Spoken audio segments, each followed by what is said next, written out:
Mahanati సావిత్రితో screen share చేసుకోవాలని ప్రతి నటుడు కోరుకునేవాడు. అలాంటిది ఓ వర్ధమాన నటుడు సావిత్రికి ఏకకాలంలో భర్తగా, కొడుకుగా నటించాడు. మహానటి సావిత్రి లెగసీ గురించి ఎంత చెప్పినా తక్కువే. తెలుగు, తమిళ భాషల్లో ఆమె తిరుగులేని స్టార్డమ్ అనుభవించారు.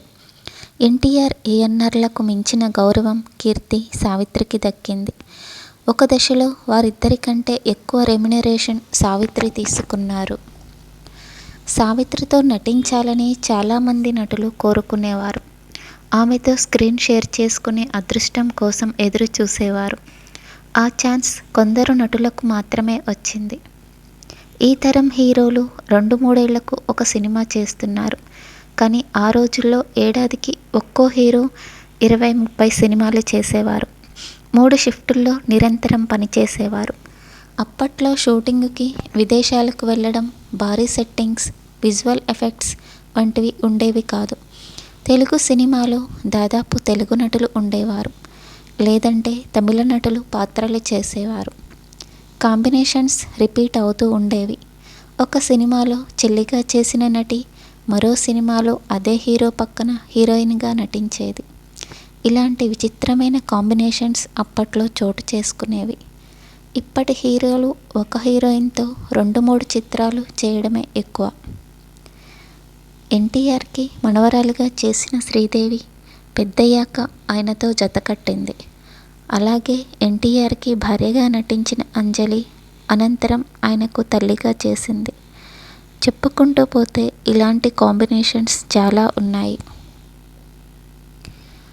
వీటన్నిటికీ మించిన స్ట్రేంజ్ కాంబినేషన్ సావిత్రి విషయంలో చోటు చేసుకుంది. నటుడు గిరిబాబు సావిత్రికి భర్తగా, కొడుకుగా నటించాడు.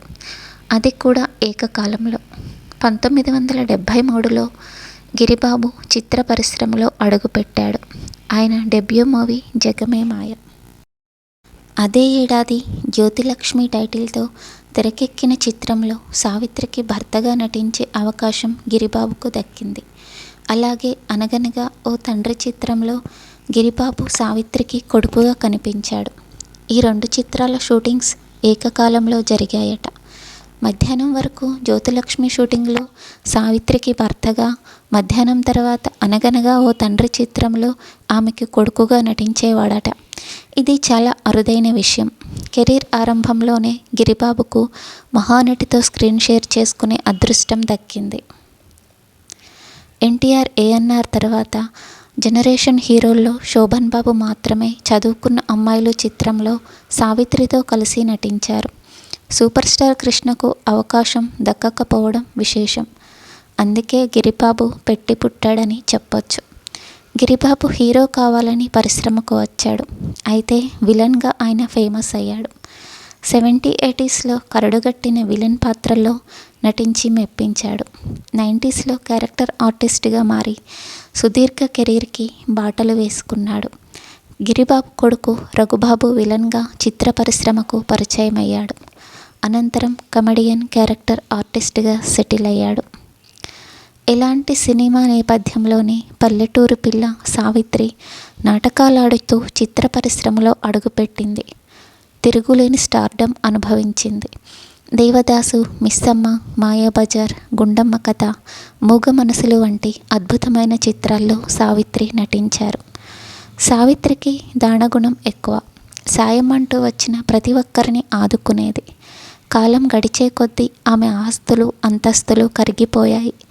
మరోవైపు భర్తకు దూరమై మనోవేదన అనుభవించింది.